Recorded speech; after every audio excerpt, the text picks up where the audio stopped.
nampaknya kita telah terhubung dengan Mas Tony Rosid di ujung telepon. Kita akan bincang-bincang 30 menit bersama Mas Tony Rosid.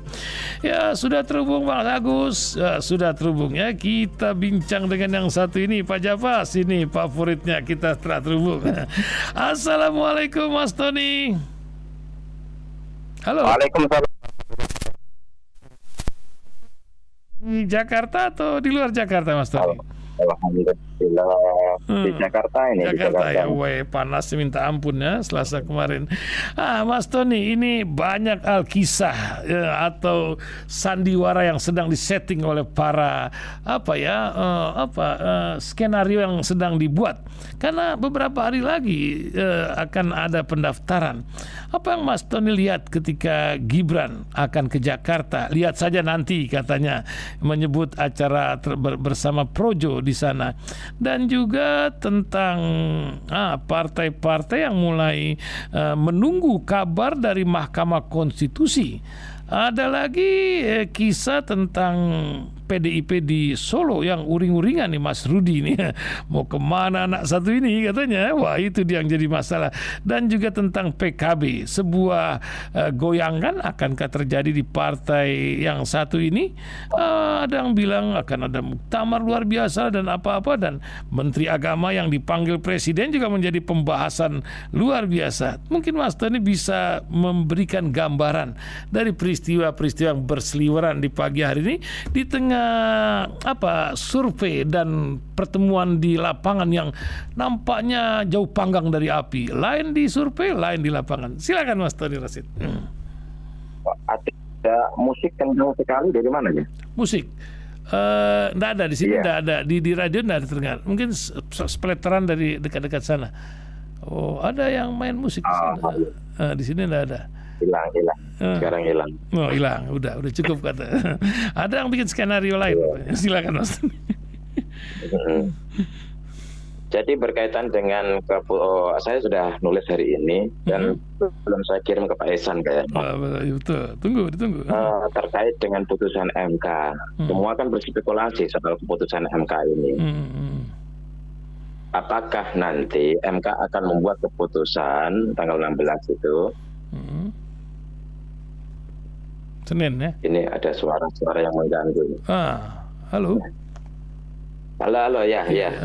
Masih pindah handphone. Iya. Baik. Pak Ihsan dan seluruh pendengar Rasil. Jadi kita akan menunggu putusan MK. Apakah MK itu akan mengabulkan apa yang menjadi tuntutan PSI atau tidak? Kalau kemudian mengabulkan tuntutan PSI, itu publik kemudian bertanya, ini sesungguhnya undang-undang itu untuk seluruh rakyat Indonesia atau hanya diperuntukkan untuk person tertentu?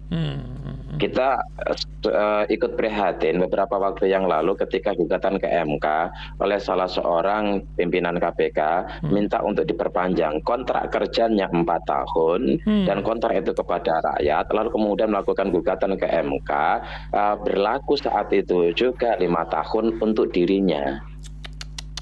Mantap. Nah, ini undang-undang ini untuk rakyat Indonesia atau untuk person tertentu?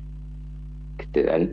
Kalau di Amerika sekali lagi saya sering kali ungkapkan, kalau ada pihak yang melakukan gugatan atau pihak yang membuat sebuah undang-undang, ya kemudian itu berkaitan langsung dengan dirinya, maka itu akan berlaku tidak pada periode dirinya, tetapi pada periode yang akan datang. Alangkah bijaknya misalnya dibuat sebuah sistem perundang-undangan di mana ketika ada pihak yang melakukan gugatan, dalam konteks ini adalah undang-undang, kemudian dikabulkan gugatan itu di MK, maka berlakunya bukan bagi dirinya, bukan pada periode dirinya. Itu akan namanya vested of interest. Tidak lagi berlaku untuk ini. Pada akhirnya setiap ada orang merasa punya kepentingan dan di situ undang-undangnya tidak mengakomodir kepentingan itu, lalu melakukan gugatan. Ini kan ironi. Oke, nanti MK membuat sebuah keputusan, ternyata itu keputusan yang mengabulkan PSI di mana capres-cawapres batas usia minimalnya adalah 35 tahun atau tetap 40 tahun tetap kecuali mereka yang pernah menjadi kepala daerah. Nah ini kan artinya kemudian dibaca ke Gibran karena memang berulang kali Pak Prabowo minta Gibran menjadi cawapres. Bahasa sederhananya ginilah, itu kan Mas Gibran jadi cawapres saya ya, gitu kan. Ya gimana mau jadi cawapres, undang-undangnya aja minimal 40 tahun, saya baru 36 tahun. Itu mah gampang. Kira-kira kan akhirnya publik membuat sebuah ini begitu. Dan ketika seperti itu kemudian ada PSI setelah Pak Prabowo berupaya untuk merayu Gibran, terus kemudian muncullah PSI menggugat apakah ini, dan PSI ini mendukung Prabowo, apakah ini berkaitan atau tidak. Publik kemudian akan membaca untuk mengkaitkan dua hal ini.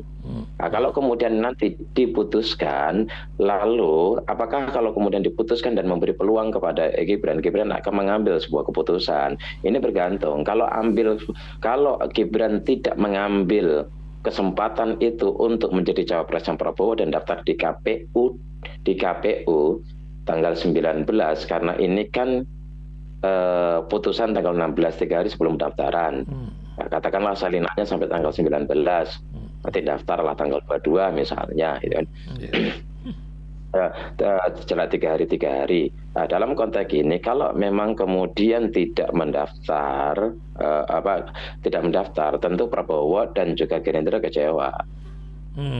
Kekecewaan ini masyarakat akan melihat bahwa Pak Jokowi ini seorang negarawan. Pak Jokowi ini tidak ikut dalam permainan dan skenario untuk membuat MK menerima gugatan dari PSI. Ini ada nama baik. PDIP juga bisa agak mengambil nafas dengan agak lega.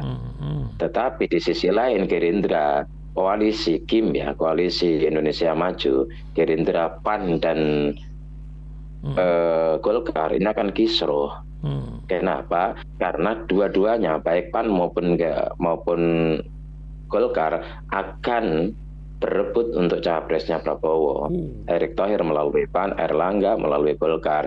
Golkar bilang kami lebih besar partainya, lebih banyak kursinya, kan lebih banyak suaranya, dan elektabilitas Erick juga tidak bagus-bagus amat. Kenapa bukan kami?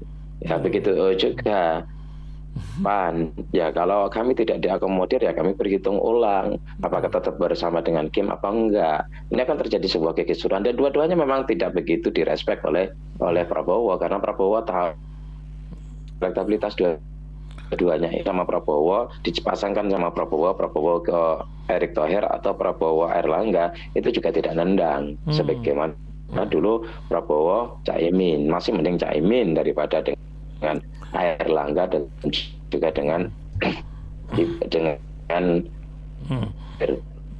itu satu sisi. Tetapi banyak yang kemudian memprediksi bahwa ini. Halo Mas Tony. Ya halo. Iya lanjut lagi. Tadi agak terputus sedikit. Iya. Dan banyak yang kemudian memprediksi bahwa ini akan diambil kesempatan oleh Gibran untuk menjadi pasangan Prabowo Capres, Gibran Cawapres, daftar ke KPU. Dan nampaknya juga kaos-kaos gitu, banner-banner sudah disiapin gitu. Itu di sosmed itu udah ribuan, jutaan banner, jutaan kaos sudah beredar gitu. Rumornya saya mendapatkan informasi, ya ini bisa valid bisa enggak, yang namanya juga informasi ya, perlu diklarifikasi lagi. Itu sampai 40 juta. Masa sebanyak itu sih, saya nanya itu. Tapi namanya juga informasi, silakan kemudian kita sama-sama ngecek. Saya juga belum sepenuhnya percaya ya.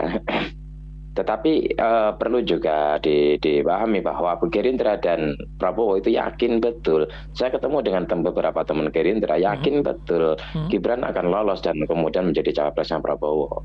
Tetapi masuk akal juga kalau kemudian Gibran mengambil masalahnya apa? Pertama, masalahnya apa?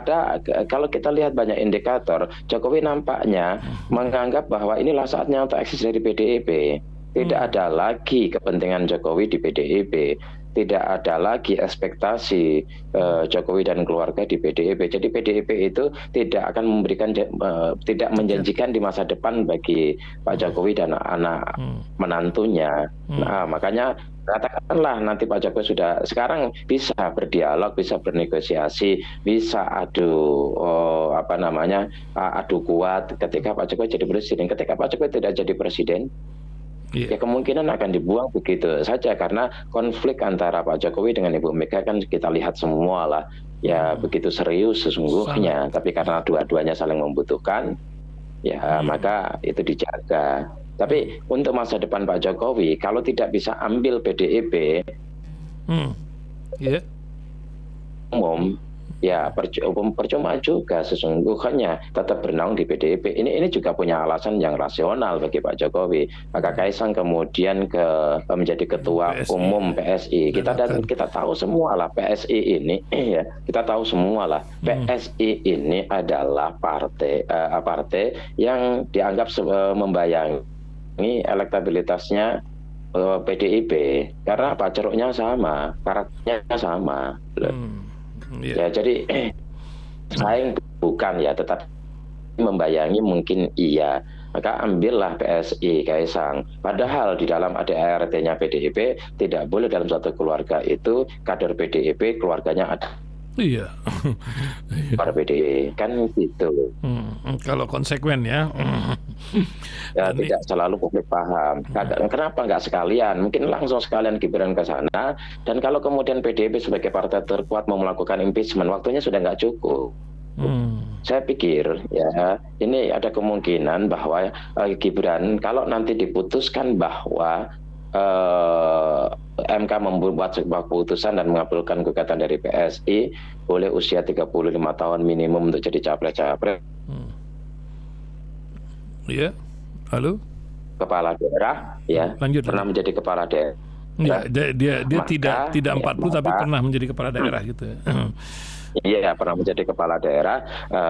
Kemungkinan akan diambil dan disitulah akan terjadi perang bubat antara PDIP dengan Pak Jokowi, dan itu akan berhadapan-hadapan, adu kuat gitu loh. Dan ini luar biasa. Tetapi di sisi lain akan bagus karena ini kekuatan besar yang kemudian saling bisa mengontrol. Kalau kekuatan itu satu berbahaya juga, nggak ada yang ngontrol. Kalau ada dua kekuatan, PDIP kita tahu.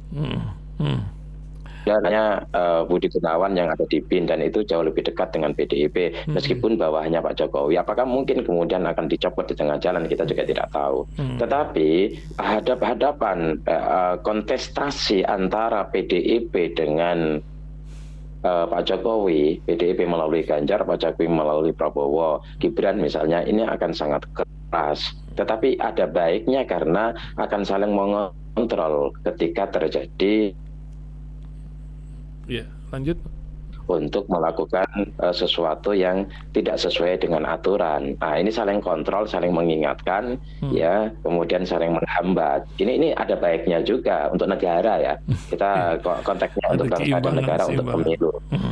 Kita kan mau pemilu jurdil ya. Itu Pak Ihsan. Ya, ini jadi bukan sebuah kekuatan mutlak ya, karena ini akan menjadi ujian buat marwahnya PDI itu sendiri. Apakah diizinkan atau ada cerita lain di balik ini, atau sebuah skenario akan terjadi pekan depan tentunya ini. Nah, kalau Pak Menteri Agama ini tentang PKB ini apa, Mas Tony ada melihat sesuatu, dan adakah bagian dari agenda tulisan Mas Tony? Ya, Pak Yakut ini, Mas Tony. Halo? Ya, kita akan baca nanti. Halo. Ya, ya, silakan Pak. Tadi ya, terputus. Kita akan baca setelah nanti apa yang diungkapkan oleh Pak Menteri. Kalau Pak Menteri nanti kan berarti itu adalah ini. Kalau Pak Menteri diam, tidak melakukan udah lah, nggak saya ikut-ikutan gitu kan.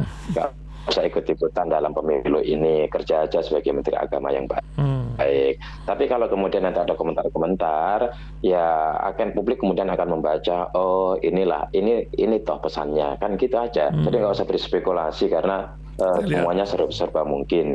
Ya idealnya kita tetap husnudzon bahwa dipanggilnya beliau itu urusan tentang kenegaraan, urusan dengan kementerian, urusan dengan bagaimana agama tetap dijaga untuk menjadi kontrol gaduh di dalam negeri ini. Gitu Pak Ihsan. Ya, Mas Tony, para public figure ya, terutama para ulama, para tokoh-tokoh, nampaknya sekarang ini sudah sedemikian masif didekati oleh para kandidat-kandidat ini. Yang Mas Tony lihat pemilu tak akan bisa berubah, artinya tetap berjalan di tahun 2024 Februari, dan lobby-lobby di bulan-bulan menjelang akhir tahun ini saling sikut dan juga saling jor-joran dana, apakah masih tetap terjadi dalam politik Indonesia yang selalu diisi dengan serangan fajar atau bagaimana? Bagaimana Mas Tony lihat? Iya kan, yang punya dana besar itu kan yang punya akses kekuasaan. Kalau nggak punya akses kekuasaan, mana punya dana besar? Oh, itu kan gitu. Dan sekarang saya membaca saya ngobrol dengan berbagai orang ya, dan kemudian memberikan informasi, nggak percaya tapi kok banyak yang ngomong gitu kan. Ya, yang kemudian ada capres yang duitnya tidak berseri, yang kemudian memberikan tawaran kepada para tokoh sampai 1 mobil mewah gitu kan. Ini kan ironi, mau dibawa kemana demokrasi kita? Ya, demokrasi kita adalah demokrasi Pancasila, bukan demokrasi kapitalis, bukan demokrasi liberal. Ya, demokrasi Pancasila itu mengedepankan moralitas sebagai basic di dalam kita memilih seorang capres dan cawapres, sehingga ke depan orang-orang yang menjadi capres itu orang-orang yang punya integritas. Kalau sudah di awal main uang, ini udah rusak integritas kita. Nah, bagaimana negara itu akan dipimpin oleh seseorang yang rusak integritasnya, yang membeli suara dengan uang, yang membeli suara dengan mobil, yang membeli suara dengan material. Apalagi kalau kemudian. Halo Mas Tony. Tapi halo ya Pak Ihsan. Iya, tadi terputus sedikit. Iya, apalagi kalau uang itu kan tidak bisa dipertanggungjawabkan asal usulnya. Ini kan berbahaya. Maka baik sekiranya memang diatur. Jadi uang yang dikeluarkan oleh capres-capres untuk kampanye itu memang uang dari mana? Kalau itu mencurigakan. Ya sekarang kalau setiap tokoh dikasih mobil Pajero misalnya, dikasih mobil Alphard atau dikasih mobil Fortuner atau mobil apapun lah, itu kan kemudian ya ini akan membuat mentalitas kelas menengah atas yang disebut dengan tokoh berpengaruh rusak. Mereka akan memilih bukan berdasarkan kriteria integritas dan kapabilitas, tetapi akan memilih seorang calon pemimpin dan calon pemimpin itu berdasarkan apa yang dia dapatkan. Jadi suara itu menjadi suara tidak murni. Bahkan pengaruh dari asing di sosmed itu ada, itu beredar tentang, bahkan dengan negeri yang sekarang lagi menjadi sorotan di luar negeri, karena ini kan pengaruh dunia terutama Amerika tentang keberadaan Israel. Kalau sampai Saudi dan Indonesia ini di tangan ini, wah luar biasa. Apakah pengaruh-pengaruh asing dari manapun terus juga bergerak atau mereka tetap menjaga jarak dengan Hang Heng Hong menjelang pemilu ini, Mas Tony? Ini suara musik kencang sekali di belakang Pak Ihsan. Iya. Di sini tidak terdengar sama sekali, Mas Tony. Pendengar juga di radio nampaknya tidak. Oh gitu. Iya. Tapi pesannya jelas, Mas Tony, bahwa pengaruh asing terhadap perkembangan Indonesia ini, apakah bisa terhindar atau mereka menjaga jarak? Siapapun pemenangnya, kami mau dekat sama Indonesia. Oh nggak bisa. Kalau ada dua kekuatan besar, terutama adalah kekuatan Amerika dan kekuatan China. Pasti mereka akan ikut bermain di dalam perpolitikan di Indonesia. Kenapa? Karena memang mereka memiliki kepentingan-kepentingan, terutama adalah kepentingan bisnis. Ya, kita tahu Amerika punya Freeport, China apalagi punya proyek yang begitu banyak. Ya, mereka akan bersaing. Tetapi banyak orang kemudian membuat sebuah kesimpulan, lebih baik diintervensi Amerika daripada diintervensi Cina. Kalau diintervensi Amerika itu yang penting kepentingan Cina nggak diganggu. Kalau diintervensi Cina gitu kan, ya kita sedianya 7, mintanya 12. Semuanya mau diambil, gitu. Kira-kira gitulah. Ada semacam Cina itu lebih bagus daripada Amerika lah, gitu kira-kira. Ya, begitulah kurang lebih. Ya, tetapi seringkali capres itu kemudian menjadi pragmatis. Yang penting gue menang, siapapun yang mendukung gitu. Soal nanti, ya itu nanti katanya. Gak bisa begitu. Inilah ketika kita berharap memiliki capres-capres yang independen, capres-capres yang memiliki patriotisme dan nasionalisme kepada bangsa ini, capres yang tidak menjual dengan mentransaksikan negeri ini kepada negara lain atau orang-orang asing, gitu kan. Capres yang betul-betul memiliki integritas untuk menjaga bangsa ini sebagai sebuah bangsa yang mandiri ke depan. Halo, Mas Tony. Ya, ya, lanjut. Halo. Ya, lanjut sudah. Masuk lagi Mas Tony. Ini timbul tenggelam nih bersama penyiar bukan bersama rakyat. Lanjut Mas Tony. Capres mesti punya integritas untuk tidak memberi ruang bagi siapapun, terutama asing, melakukan intervensi kepada bangsa ini.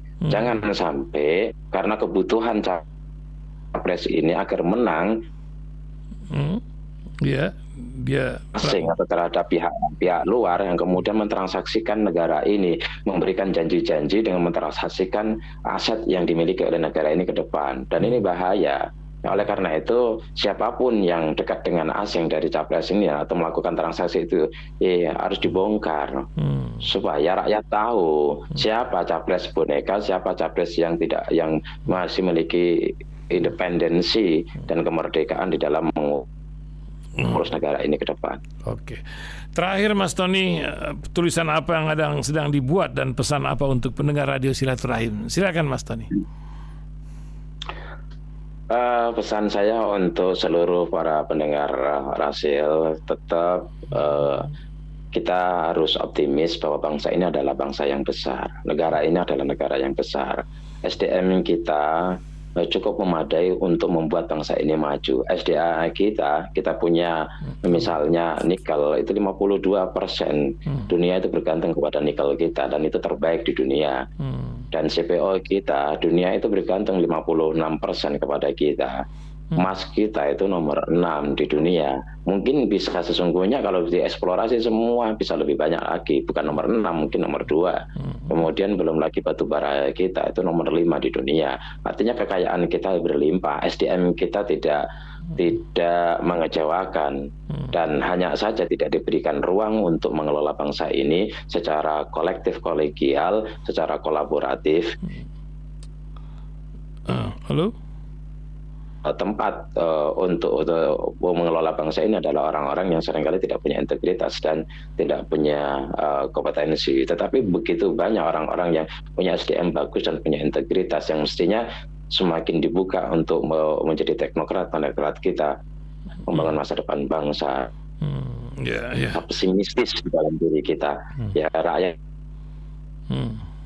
mesti harus memilih dan memilah. Ya, karena itu lihat track record-nya ya, karena ini akan menjadi pertaruhan masa depan bangsa ini, bukan hanya 5 tahun, 10 tahun, tapi akan lebih panjang dari itu apa yang diputuskan oleh seorang pemimpin bangsa ini. Maka pesan saya adalah jangan salah memilih pemimpin. Sekali lagi, jangan pernah salah memilih pemimpin, karena itu pertaruhan bagi anak-anak kita ke depan. Insyaallah. Terima kasih Mas Tony telah memberikan pencerahan untuk pendengar Radio Silaturahim. Assalamualaikum warahmatullahi wabarakatuh.